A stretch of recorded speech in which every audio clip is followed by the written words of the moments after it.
Hello guys, I hope you like my videos. If you like my videos please like share and subscribe our channel. आज हम लोग class 12 chapter 7 integration, जैसा कि हमने आप लोगों के साथ एग्जांपल सीरीज शुरू कर रखी है और कोशिश यही कर रहे हैं कि जितना भी टाइम हमें मिलता है जल्दी से जल्दी कोशिश करें आप लोगों के लिए एग्जाम्पल सीरीज खत्म करें और आप लोगों को मदद मिले।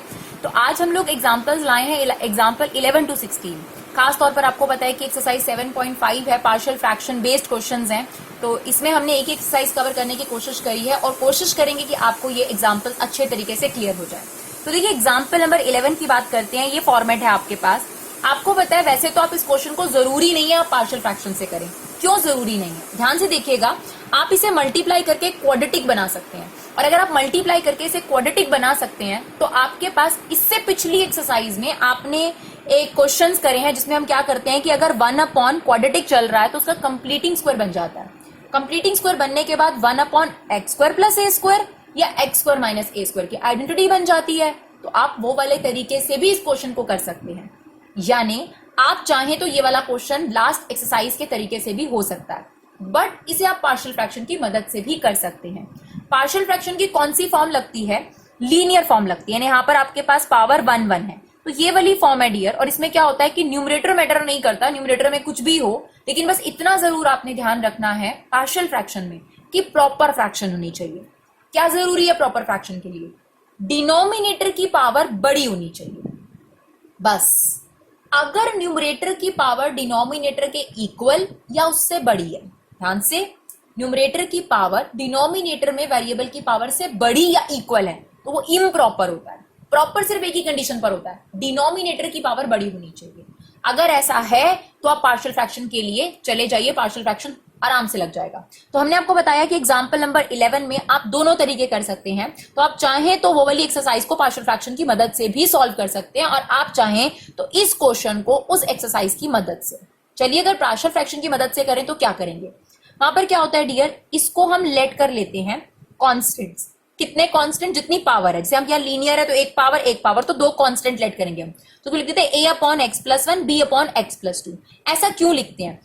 एक्चुअली क्या करा जाता है कि ये माना जाता है कि 2 फ्रैक्शन चल रहे थे, उनका एलसीएम लिया गया, तो एलसीएम लेने के बाद ये आ गया और ऊपर कट पटाकर आपके पास 1 आ गया। तो ऐसे और भी आप फाइंड आउट करो। तो हम चाह रहे हैं कि इनटू में थे ना एलसीएम लेने के बाद, हम एलसीएम लेने से पहले वाली फ्रैक्शन जानना चाहते हैं। तो ये एलसीएम लेने से पहले वाली फ्रैक्शंस है। इससे क्या होगा, प्लस में आने की वजह से इनका इंटीग्रेशन आसान हो जाएगा। तो ये रीजन होता है कि इसको इस तरीके से प्लस में रिप्रेजेंट करा जाता है, क्योंकि डेफिनेटली अगर आप इन दोनों का एलसीएम लेंगे तो क्या आएगा, एक्स प्लस 1 एक्स प्लस 2। और होपफुली अगर कोई कांस्टेंट चल रहे होंगे आप मल्टीप्लाई करोगे तो हो सकता है कि कट कर 1 आ जाए। क्लियर है? चलिए तो हम इसको लिख रहे हैं a upon X plus 1 b upon X plus 2। Now ये तो एज इट इज, इसका एलसीएम ले लीजिए। तो इसका एलसीएम, ये दोनों चीजें आएंगी हमेशा, जो एलसीएम यहाँ है वही यहाँ आएगा, ठीक है।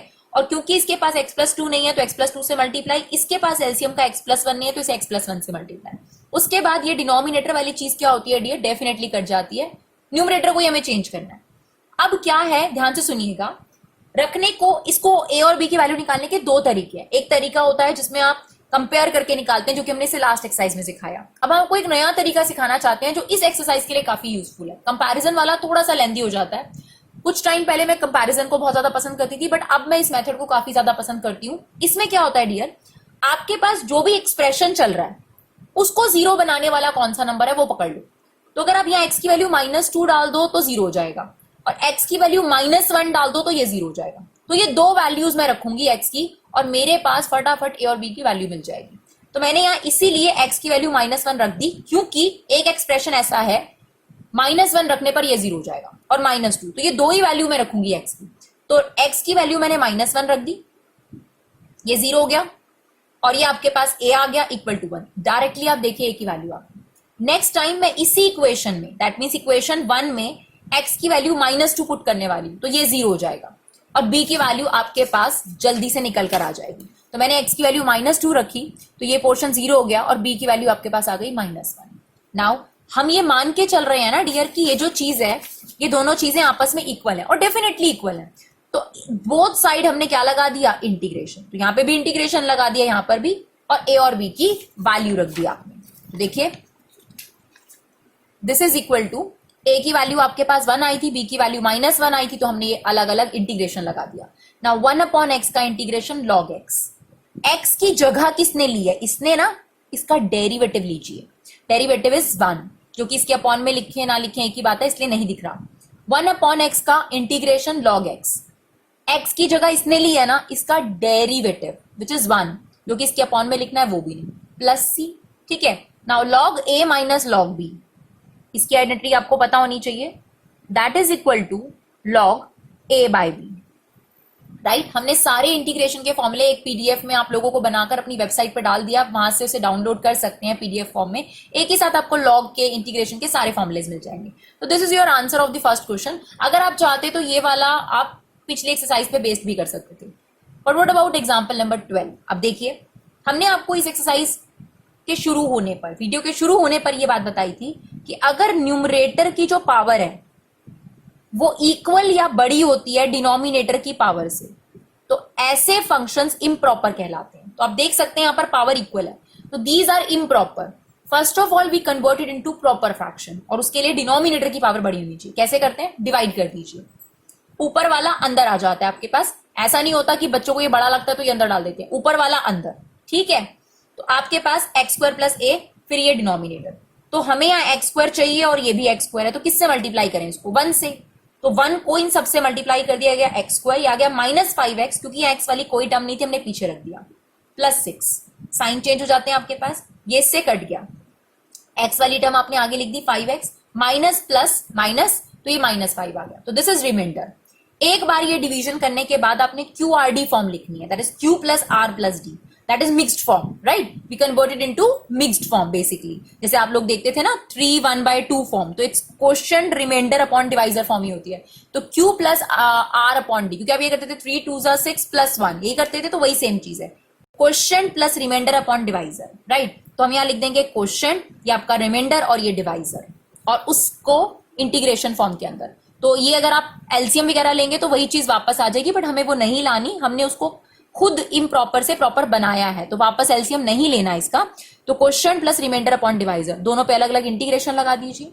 नीचे स्प्लिट अगर होता है तो डेफिनेटली स्प्लिट करना है। ठीक है, इसमें आपके पास लास्ट एक्सरसाइज फिर से लग सकती है अगर आप बात करें तो। अगर आप पार्शियल फ्रैक्शन नहीं लगाना चाहते तो वहां एक फॉर्म थी डियर, जिसमें नीचे क्वाड्रेटिक होता था और ऊपर क्वाड्रेटिक का डेरिवेटिव चल रहा होता था, लेकिन उसके कोफिशिएंट अलग होते थे।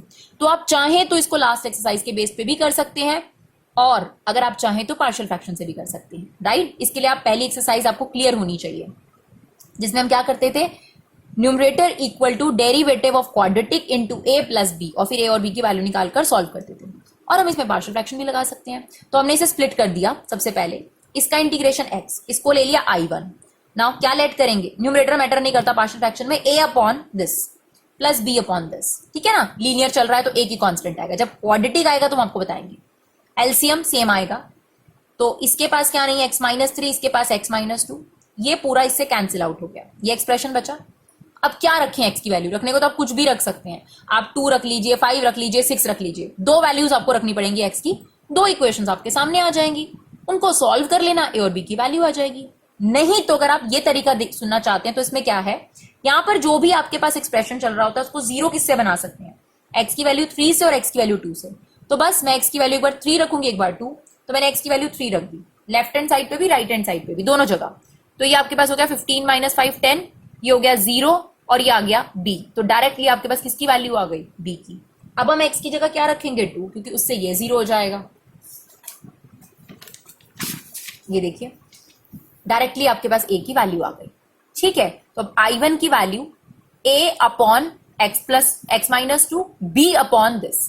तो हमें जो I1 का इंटीग्रेशन लेना था उसकी जगह हमने डायरेक्ट ये ले लिया। अब -5 as it is, 1 upon x-2 का इंटीग्रेशन क्या होगा, लॉग, इसका डेरिवेटिव दोबारा, क्यों, क्योंकि आपने तो 1 अपॉन x का इंटीग्रेशन सीख रखा है ना, तो x की जगह इसने ले रखी है, तो इसका डेरिवेटिव लेंगे विच इज 1। ठीक है, सेम 10 बाहर, 1 अपॉन x-3 का इंटीग्रेशन क्या हो जाएगा, लॉग x-3, x-3 का दोबारा डेरिवेटिव ले लीजिए विच इज 1। ये आपके पास पूरा कंप्लीट हो गया डियर, क्योंकि आपके पास I1 आप देख सकते हैं यहाँ पर x की वैल्यू थी और फिर हमने ये I1 जो निकाला था पूरा का पूरा यहाँ सब्स्टिट्यूट कर दिया, तो ये आपके पास पूरा जो क्वेश्चन गिवन था I, उसकी वैल्यू आ गई। क्लियर है? चलिए एग्जाम्पल नंबर 13 की तरफ। यहां पर आपके पास पार्शियल फ्रैक्शन की एक दूसरी फॉर्म लग रही है, क्यों, क्योंकि अब यहाँ पर ऐसा नहीं है कि x+1 x+3 हो, यहाँ पर है x+1 का स्क्वायर और x+3। राइट, तो इस फॉर्म को कैसे खोलते हैं, x+a के होल स्क्वायर की फॉर्म को कैसे खोलते हैं, पहले a अपॉन सिंगल पावर और फिर ये वाली पावर b अपॉन, ठीक है ना, क्योंकि क्वाड्रेटिक है तो दो पावर तो दो कांस्टेंट तो आएंगे। इसके लिए एक कांस्टेंट और ले लीजिए, तो a upon X plus one, B upon X plus one का होल स्क्वायर और c upon X plus three, जब ऐसे होल स्क्वायर वाली फॉर्म आए तो ठीक है। तो एक बार पावर वन और एक बार पावर टू, और इसके लिए तो आपने लेना ही लेना है। अब अगर आप इनका एलसीएम लेंगे तो सोचने की जरूरत नहीं है, यही वाला एलसीएम आता है। अब इसके पास एलसीएम की क्या चीज नहीं है, एक एक्स प्लस वन नहीं है, एक एक्स प्लस थ्री, तो ए को मैंने एक्स प्लस वन और एक्स प्लस थ्री से मल्टीप्लाई कर दिया। इसके पास एलसीएम की क्या चीज नहीं है, एक्स प्लस थ्री, और इसके पास एलसीएम की क्या चीज नहीं है, एक्स प्लस वन का होल स्क्वायर। ये हमेशा कट जाएगा आपके पास, ये एक्सप्रेशन रह गया। कोई जरूरत नहीं है इसको अंदर मल्टीप्लाई वगैरह करने की, आप ध्यान से समझिए ये ट्रिक आपके कितने काम आती है। ये एक्सप्रेशन है आपके पास। अब तीन वेरिएबल आपने निकालने हैं, तीन कॉन्स्टेंट्स आपने निकालने हैं, तो तीन बार आपको पुट करना पड़ेगा। जितने निकालने हैं उतनी बार आपको पुट करना पड़ता है जनरली, राइट। तो देखिए आपके पास यहाँ किस किस से आप इसको जीरो बना सकते हैं। एक तो अगर आप x की वैल्यू माइनस वन रख दे तो जीरो बन जाएगा, ये है ना, ये एक्सप्रेशन जीरो बन जाएगा। और अगर x की वैल्यू माइनस थ्री रख दें, बाकी तो कोई और समझ नहीं आ रहा क्योंकि सेम ही है सब, तो दो तो हमें समझ में आ गए। तीसरा अगर आपको समझ नहीं आ रहा तो कुछ भी रख दो, कुछ भी, टेंशन मत लो, वन रख दो, टू रख दो, जीरो रख दो, कुछ भी रख दो। तो सबसे पहले जो समझ में आया वो रख लेते हैं। x की वैल्यू माइनस वन रख देते हैं बोथ साइड, ये हो गया minus three minus two minus five. यहाँ आप माइनस वन रखेंगे तो ये जीरो हो गया पूरा का पूरा, ये भी जीरो हो गया, ये आपके पास आ गया टू बी। तो आप देख सकते हैं इसका बेनिफिट क्या होता है, आपके पास डायरेक्ट एक कांस्टेंट की वैल्यू आ गई। सिमिलरली आप इस एक्सप्रेशन को जीरो बनाने के लिए क्या कर सकते हैं, माइनस थ्री रख सकते हैं। आपने x की वैल्यू डाल दी माइनस थ्री, बोथ साइड ध्यान रखिएगा, both side minus nine minus two, it's minus eleven, ये जीरो हो गया, ये जीरो हो गया, c की डायरेक्ट वैल्यू आपके पास आ गई।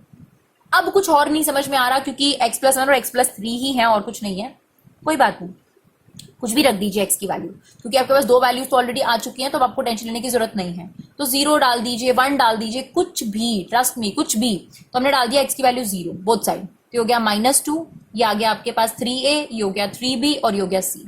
तो अब घबराने की क्या बात है, b और c की वैल्यू ऑलरेडी है हमारे पास, तो यहाँ पर हमने b और c की वैल्यू डाली, इनको सिंप्लीफाई करा और आपके पास a की वैल्यू आ गई डियर, राइट। देखिए ये minus fifteen upon two minus eleven by four, इसको वहां ले गए, एलसीएम लिया हमने, और जो थ्री है ये वन बाय थ्री हो जाएगा वहां पर, तो आपके पास a का आंसर आ गया। तो जब आपके पास a b c की वैल्यू आ गई, बस अब आपने क्या करना है, इंटीग्रेशन लगा देना है इनके आगे और a b c की वैल्यू पुट कर देनी है, और कांस्टेंट है तो इंटीग्रेशन से बाहर आ जाएगा, राइट।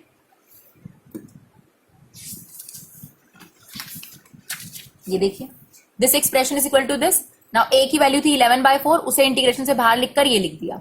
इसकी वैल्यू थी माइनस 5 बाय 2, इसे इंटीग्रेशन से बाहर ले लिया और ये आपके पास आ गया। c कांस्टेंट है ना, कांस्टेंट इंटीग्रेशन से बाहर आ जाते हैं, माइनस 11 बाय 4 बाहर, और ये अब 1 अपॉन एक्स का integration log x plus one, इसका डेरिवेटिव दोबारा विच इज 1। इसका लॉग नहीं होगा, सबका लॉग चल रहा है तो आप लॉग ही फ्लो में लिखते रहें, ये गलत है, थोड़ा ध्यान से। This is 1 upon x square. ना 1 अपॉन एक्स स्क्वायर का इंटीग्रेशन लेने के लिए आपको क्या करना पड़ेगा, x की पावर माइनस टू, ठीक है, x की power minus two plus one upon minus two plus one, तो ये हो गया x की power minus one upon minus one. Power positive करने के लिए आप उसको डिनोमिनेटर में ले जाएंगे, और ये वाला नेगेटिव तो आप ऊपर भी लिख सकते हैं। माइनस वन अपॉन एक्स जो है वो 1 अपॉन एक्स स्क्वायर का इंटीग्रेशन होता है, तो इसका आ गया minus one upon x, right. इसका same log x plus three और एक्स प्लस थ्री का दोबारा डेरिवेटिव लेंगे तो 1। अब यहां पर क्या है डियर, इन दोनों में से 11 बाय 4 कॉमन था, लॉग ए माइनस लॉग बी, तो लॉग ए अपॉन बी हो गया और ये आपके पास एज इट इज। क्लियर, चलिए एग्जाम्पल नंबर 14, गुड एग्जाम्पल। देखिए यहां पर क्या है कि अगर आप देखें तो सारा एक्सप्रेशन ही एक्स स्क्वायर में चल रहा है। वैसे तो ये प्रॉपर फ्रैक्शन है, क्योंकि अगर आप इसको डिनोमिनेटर को अल्टीमेटली मल्टीप्लाई करेंगे तो एक्स की पावर 4 बनेगा और ऊपर एक्स स्क्वायर है। तो सबसे पहले पार्शियल फ्रैक्शन में ये जरूर चेक करना है कि प्रॉपर है या नहीं है, तो it's a proper fraction. But यहाँ पर एक चीज करनी है आपने, और ये चीज आपने कहाँ करनी है, जब पूरे क्वेश्चन में एक्स स्क्वायर चल रहा हो, ध्यान रखिएगा पूरे क्वेश्चन में, तभी ये चीज करनी है, अदरवाइज नहीं। यानी अगर ऐसा होता नीचे एक्स स्क्वायर होता ऊपर 2x होता, फिर तो हम एक्स स्क्वायर को टी लेट कर लेते और 2x उसका डेरिवेटिव चल रहा होता। बट यहाँ कोई किसी का डेरिवेटिव नहीं चल रहा, हम कोई लेट नहीं करने वाले, हम सिर्फ थोड़ी देर के लिए एज्यूम कर रहे हैं, एक्स स्क्वायर को सिंप्लीफाई करने के लिए सिर्फ एज्यूम कर रहे हैं वाई, सिर्फ। तो एक्स स्क्वायर को थोड़ी देर के लिए एज्यूम करा वाई, तो इस become Y, Y plus one, Y plus four. Partial fraction लगाने के लिए, क्योंकि ये आपके पास नॉर्मल है, तो a upon Y plus one, B upon Y plus four, LCM ले लिया इसका, यही एलसीएम आ जाएगा a into Y plus four, और ये अब ये इससे कैंसिल आउट हो गया ना, y इक्वल टू दिस अब हमें क्या करना है डियर, ए और बी की वैल्यू निकालनी है। तो आपको पता है ये आप जीरो किससे बना सकते हो, अगर आप y की वैल्यू -4 डाल दो और ये -1, तो हमने y की वैल्यू एक डाल दी -1 बोथ साइड, तो ये हो गया -1, ये हो गया 3 और ये 0, तो a की डायरेक्ट वैल्यू आ गई। और एक बार y को डाल दिया -4, ठीक है, दोनों साइड, तो ये आ गया -4, ये आपके पास 0 हो गया और b की वैल्यू आपके पास आ गई 4/3। अब ध्यान से सुनिएगा, इसका इंटीग्रेशन दैट मीन्स इस पूरे का integration, both side integration apply कर दीजिए। ये देखिए बोथ साइड हमने इंटीग्रेशन अप्लाई कर दिया। a की वैल्यू कितनी थी, -1/3, बाहर आ गया 1/y+1। बट ध्यान से देखिए dx अभी भी dx है, क्योंकि हमने इसको सब्स्टिट्यूट नहीं करा, हमने सिर्फ थोड़ी देर के लिए x² को y एज्यूम किया था, सिर्फ पुट किया थोड़ी देर के लिए। तो दिस इज 1/y+1 dx, अभी भी यहां पर भी 1/y+4 dx। Is it possible कि आपके पास y में चल रहा और आप x के रिस्पेक्ट में इंटीग्रेशन ले लीजिए? नहीं, वापस y को x² लिख दीजिए, कोई दिक्कत नहीं है। ये कोई हमने इंटीग्रेशन के अंदर थोड़ा ना किया है, this is not integration, this is normal partial fraction जो कि इंटीग्रेशन से बाहर करी जाती है। वैसा कोई भी घबराने वाली बात नहीं, हमने कोई सब्स्टिट्यूशन नहीं लगाया यहाँ पर, हमने सिर्फ थोड़ी देर के लिए उसको इजी बनाने के लिए कैलकुलेशन को एज्यूम करा है। तो यहाँ पर आपके पास y को वापस x², पूरे एक्सप्रेशन में y को वापस x² रख दिया हमने, ठीक है। तो अब आप बताइए 1/x²+1 ये किसका इंटीग्रेशन होता है, tan इनवर्स x का। और यहाँ पर 1/x²+2², तो 1/x²+a² का फॉर्मूला tan इनवर्स x/a, तो tan इनवर्स x/a हो गया। तो this is your final answer. तो बहुत छोटी सी चीज है, देखिए अगर आराम से समझ पाए इस चीज को कि हमने यहाँ पर कोई सब्स्टिट्यूशन नहीं लगाया। अगर आप एक्सरसाइज की बात करेंगे उसमें दो टाइप के क्वेश्चन है, एक तो ये वाला जिसमें थोड़ी देर के लिए एज्यूम करा गया, और दूसरा जिसमें 2x है, उसमें आप x² को t लेट कर रहे हैं और dx जो है वो dt में बदल जाएगा। बट हमने यहाँ पर ऐसा कुछ नहीं करा, ठीक है, वापस बाद में उस assumption को वापस ले आए। चलिए आगे बढ़ते हैं एग्जाम्पल नंबर 15 की तरफ। एग्जाम्पल नंबर 15 देखिए। अब देखिए इसका डायरेक्ट इंटीग्रेशन पॉसिबल नहीं है, फर्स्ट एक्सरसाइज, ठीक है। सब्स्टिट्यूशन आपको बहुत ज्यादा मदद करता है। तो सब्स्टिट्यूशन कुछ हद तक लग रहा है, बिकॉज sin x का डेरिवेटिव sin phi का डेरिवेटिव cos phi है यहाँ पर। तो सिंप्लीफाई कर लेते हैं क्योंकि सब्स्टिट्यूशन दिख रहा है हम लोगों को। तो हमने यहाँ पर sin phi को t लेट कर लिया, that is dt cos phi d phi। This is become 3t - 2 cos phi as it is 5। इसको भी हम साइन में कन्वर्ट कर सकते हैं, because cos² theta equal to 1 - sin² theta. तो cos² phi को हमने लिख दिया 1 - sin² phi, and sin phi को आपने क्या लेट करा, t। तो ये एक्सप्रेशन बन गया 1 - t², this is -4t dt upon cos phi। cos phi से cos phi क्या हो गया डियर, आपके पास कट गया और आपके पास ये एक्सप्रेशन आ गया, ठीक है। इसे स्टैंडर्ड कर लीजिए t² - 4t अपॉन 4। तो अब आप ये देख सकते हैं कि अब ये बड़े आराम से सॉल्व हो जाएगा, इससे पहले ये कितना ज्यादा कॉम्प्लिकेटेड लग रहा था। तो सब्स्टिट्यूशन की सबसे बड़ा फायदा ये, अगर आप मेजॉरिटी ऑफ द क्वेश्चंस करेंगे इंटीग्रेशन के, तो सब्स्टिट्यूशन जनरली लग रहा होता है और सब्स्टिट्यूशन उस क्वेश्चन को बहुत आसान बना देता है। तो जरूर देखा करें कि सब्स्टिट्यूशन लग रहा है या नहीं लग रहा मेरे अकॉर्डिंग, राइट। तो अब यहाँ पर क्या करिए, अब देखिए इसकी मिडिल टर्म स्प्लिटिंग हमने करी, तो वो आ रहा है t - 2 t - 2। तो आप उसको दो पार्ट में नहीं लिख सकते, आपको लिखना पड़ेगा t - 2 का होल स्क्वायर। अब पार्शियल फ्रैक्शन लगा देते हैं, ठीक है।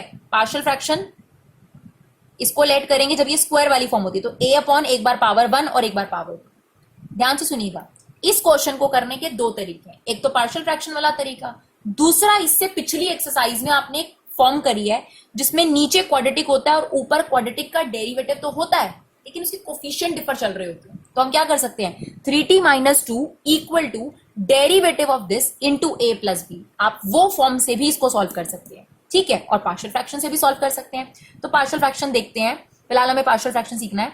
तो जब पावर 2 आती है तो एक बार पावर 1 और एक बार पावर 2। नाउ टेक एलसीएम, तो एलसीएम यही आएगा, बिना टेंशन के यही एलसीएम ले लीजिए।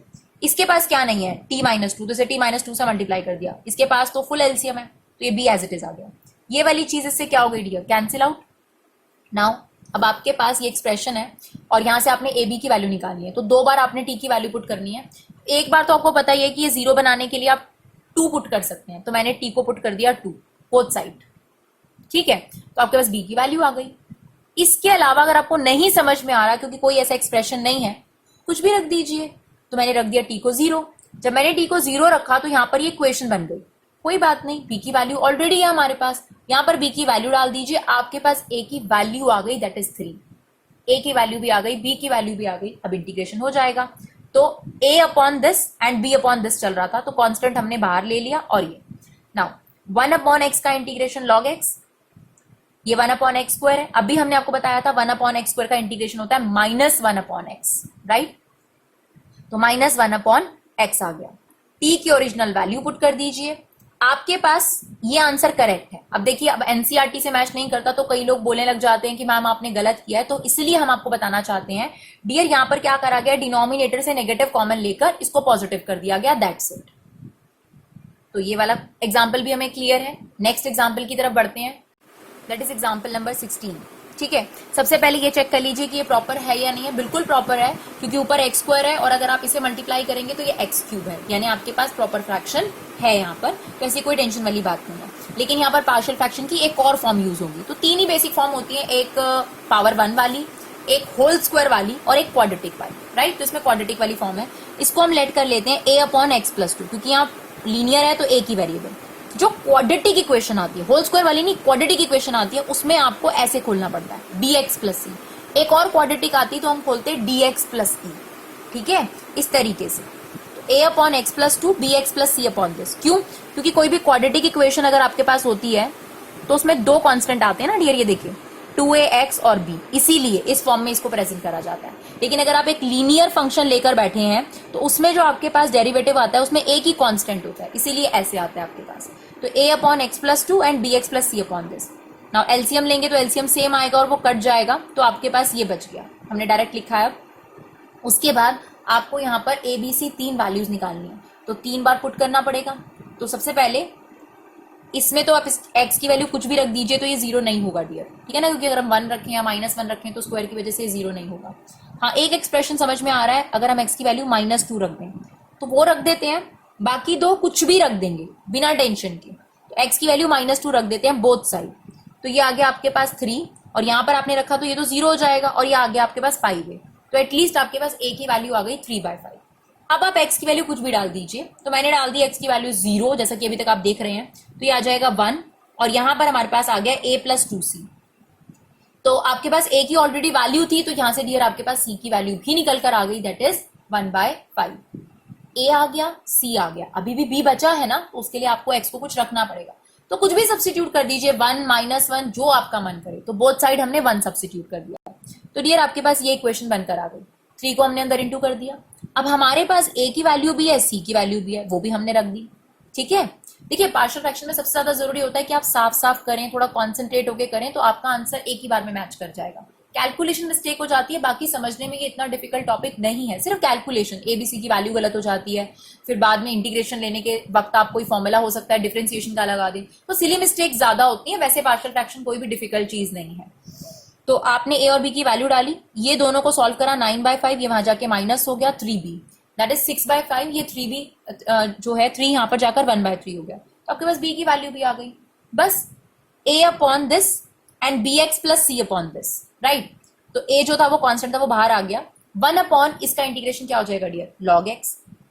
यहाँ पर क्या करेंगे हम, this upon this। जब हमने this upon this करा तो 2/5 बाहर आ गया ये, और this upon this, राइट। तो डियर देखिए, ये मैंने इंटीग्रेशन ले लिया।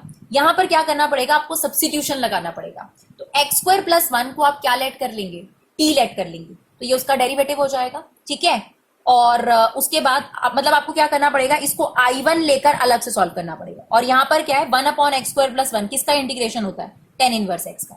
तो हम आपको I1 सॉल्व करके दिखा देते हैं, फिर आप यहाँ पर इसकी वैल्यू सब्स्टिट्यूट कर दीजिएगा। देखिए डियर, ये x एज इट इज, इसे आपने t लेट कर लिया, और जब आप इसका डेरिवेटिव लेंगे तो वो आएगा 2x। तो x से x कट गया, आपके पास 1/2 बाहर आ जाएगा। 1/t का इंटीग्रेशन क्या होगा, log t, और जो t की ओरिजिनल वैल्यू है वो पुट कर दीजिएगा, और जो फाइनल आंसर है उसे I1 की जगह पर सब्स्टिट्यूट कर दीजिएगा। होपफुली आपको ये एग्जाम्पल समझ में आए हो, और अगर आपको ये सीरीज अच्छी लगी हो तो प्लीज इसे ज्यादा से ज्यादा शेयर करिए। आप लोगों का एक शेयर भी हम लोगों के लिए बहुत ज्यादा वैल्यूएबल है। Thank you so much guys for your love and support. Keep supporting Vibha class.